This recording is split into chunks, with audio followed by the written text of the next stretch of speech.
اور 13 سال انہیں کسی قسم کا رول نہیں دیا گیا. جب ان الیکشن کرائے گئے جس میں کہ ساری قوم نے مینڈیٹ دیا ایک سیاسی جماعت کو اور ایک سیاسی لیڈر کو، تو ہم نے اس مینڈیٹ کو ماننے سے انکار کیا اور نتیجہ کیا ہوا کہ پاکستان دو لخت ہو گیا. یہ ہمارے پہلے 25 سال کی افسوسناک اور دردناک کہانی. بہرحال مغربی پاکستان جو آج کا پاکستان ہے، اس میں سن 73 میں آئین بنائے جانے کی ایک بہت بڑی، میں سمجھتا ہوں بڑی مثبت کوشش تھی، اور اس کی وجہ سے 1973 کا آئین بنا. یہ ہماری خوش قسمتی ہے کہ آج بھی 1973 کا آئین قائم ہے 50 سال گزر جانے کے بعد. یہ اس آئین کی ایک قوت ہے. لیکن بارہا پھر ہماری فوجی حکمرانوں نے، ہمارے فوجی ایڈونچرز نے، وہ ضیاء الحق تھا یا بعد میں مشرف تھا، اس نے پھر اس آئین کو لمبے عرصے کے لیے معطل کیا، اور معطل کرنے کے نتیجے میں آج ہم جہاں کھڑے ہیں وہیں ہیں. آج بھی وہ قوتیں یہ سمجھتی ہیں کہ آئین بے معنی چیز ہے. ہم جب چاہے، جیسے کہ ضیاء الحق کہتا تھا، اور وہ دن ہمیں نہیں بھولے. ضیاء الحق کہتا تھا کہ آئین کیا چیز ہے؟ یہ 24 صفحوں کا ایک دستاویز ہے، میں جب چاہوں اس کو پھاڑ کر پھینک سکتا ہوں. اس نے کہا میں جب چاہوں اس کو پھاڑ کے پھینک سکتا ہوں. یہ ہے ہمارے فوجی اسٹیبلشمنٹ کی سمجھ آئین کی.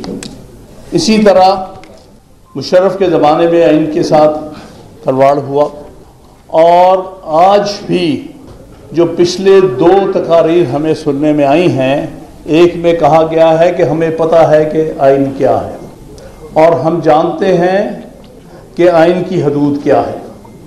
یہ بہت بڑی خوش فہمی ہے، اور آئین کی حدود کا پتہ ہوتا تو آج کسی کو جرأت نہ ہوتی کسی قسم کی سیاسی انجینئرنگ کرنے کی.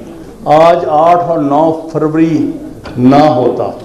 اس سے قبل جو سیاسی انجینئرنگ ہوتی رہی ہے وہ نہ ہوتی. یہ سارا ان چند لوگوں کی خوش فہمیاں ہیں کہ ان کو آئین کے بارے میں کچھ علم ہے.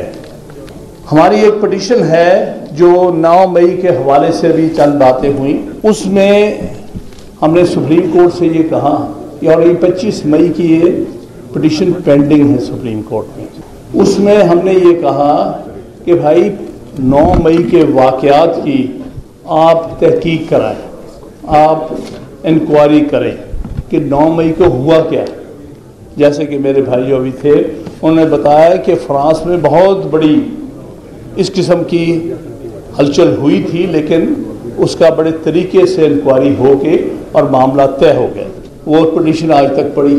اسی طرح ایک پٹیشن ہماری کہ 8 اور 9 فروری کے کیا واقعات تھے ان میں انکوائری کرائی جائے، وہ بھی ابھی تک پینڈنگ ہے. تو میں سمجھتا ہوں عدلیہ کا رول پاکستان کی 75 سالہ تاریخ میں کوئی اچھا نہیں، اور آج بھی عدلیہ کا جو رول ہے وہ بھی کسی صورت بہتر نہیں ہے. ورنہ یہی پٹیشنز ہیں جو سب سے پہلے سنی جانی چاہیے، ان پر سب سے پہلے انکوائری ہونی چاہیے، آئین کے تحت معاملہ طے ہونے چاہیے. حیرت کی بات ہے کہ کل ISPR کے چیف نے یہ کہا کہ ہمیں انکوائری کی ضرورت نہیں 9 مئی کی. کیوں؟ کیونکہ وہ تو سب چیز واضح ہے. اس کا مطلب آپ نے ورڈکٹ دے دیا 9 مئی پر. آپ کو کس نے اختیار دیا تھا یہ ورڈکٹ دینے کا؟ آئین کے تحت کہاں اختیار ہے ISPR کے ہیڈ کو یہ ورڈکٹ دینے کا کہ 9 مئی کو یہ واقعات ہوئے تھے اور اس کے یہ ذمہ دار ہیں اور ان کے علاوہ کوئی اور ذمہ دار نہیں ہے؟ تو یہ ہے جو آئین سے بالادست رہ کر لوگ، جس نے اس ملک میں پچھلے 75 سال سے زیادہ میں آئین کا کھلواڑ کیا ہے، اور یہ معاملات آج بھی اسی طرح چل رہے ہیں. آج بھی آئین میں ترمیم کی بات کر رہے ہیں. کون کہہ رہا ہے کہ آئین میں ترمیم ہونی چاہیے؟ جن کا اپنا مینڈیٹ ہی نہیں ہے، جنہوں نے دوسروں کا مینڈیٹ چوری کیا ہے، جنہیں اقتدار میں آنے کا بھی کوئی حق حاصل نہیں ہے، بالخصوص مرکز اور پنجاب میں. لیکن آج تک وہ کس انداز سے بات کرتے ہیں کہ ہم آئین میں ترمیم کریں گے، وہ حکومت یا وہ لوگ جو بغیر کسی لیجٹیمیسی کے آج پاکستان پر مسلط ہیں، وہ بات کر رہے ہیں کہ ہم آئین کے ساتھ جو چاہے کر دیں۔ ان کو تو قانون سازی کا حق حاصل نہیں ہے، آئین میں ترمیم کہاں سے ہی کر سکتے ہیں؟ تو یہ وہ ساری مشکلات ہیں، اور اس کے لیے کوشش کر رہے ہیں کہ عدلیہ کو کسی نہ کس طرح سے مائل کیا جائے۔ ان میں سے ایک جو کھیل کھیلنے کی کوشش ہوئی ہے وہ یہ ہے کہ ہم ایکسٹینشن دے دیں گے چیف جسٹس کو، ہم ججز کی عمریں بڑھا دیں گے۔ یہ پاکستان کی تاریخ کے تلخ باب کا حصہ ہے۔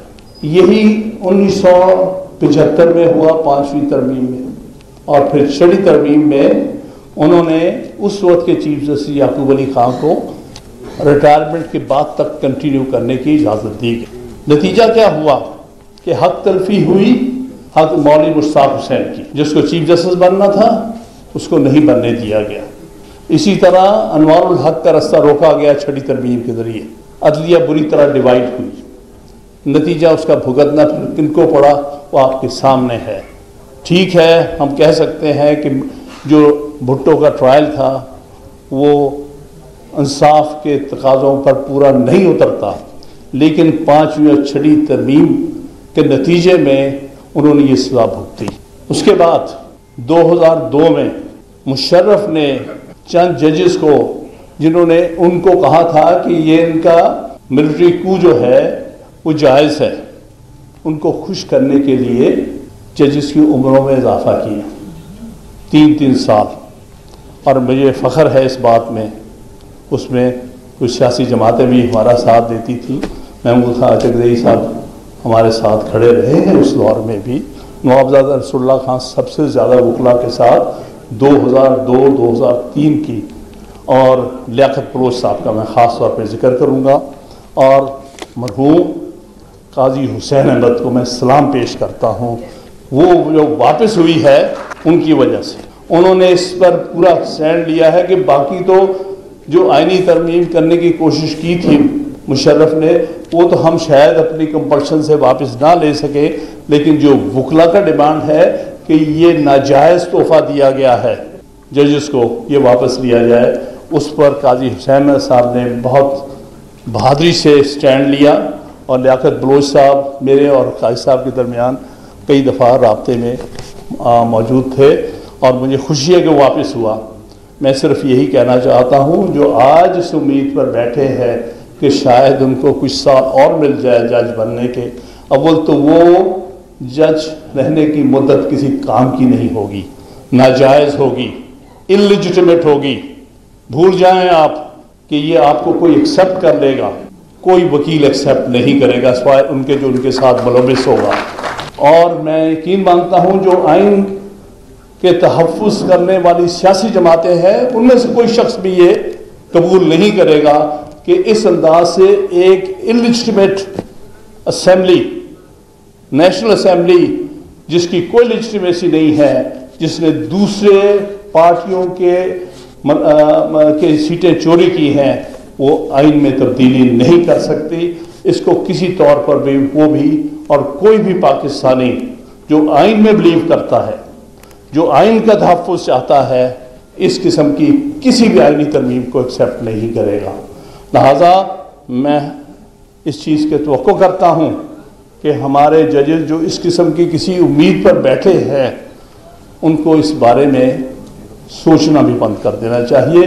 پہلے دیکھ لیں کہ آپ کہ کیا یعقوب علی خان کے ساتھ ہوا، کیا اس وقت شیخ ریاض صاحب تھے جو ایک تحفہ لے کے آئے، ان کے ساتھ کیا ہوا، ان کا آج کوئی ذکر بھی نہیں کرتا۔ تاریخ کبھی معاف نہیں کرتی۔ جن لوگوں نے آئین توڑ کر اپنے مفاد حاصل کرنے کی کوشش کی، وہ کبھی بھی کامیاب نہیں ہوئی، پاکستان کی اس تاریخ میں بھی کامیاب نہیں ہو سکی، اور انشاءاللہ تعالیٰ کبھی کامیاب نہیں ہوں گے۔ میں آپ سب کو پھر مبارکباد دیتا ہوں کہ آئین کے تحفظ کے لیے آپ اکٹھے ہوئے۔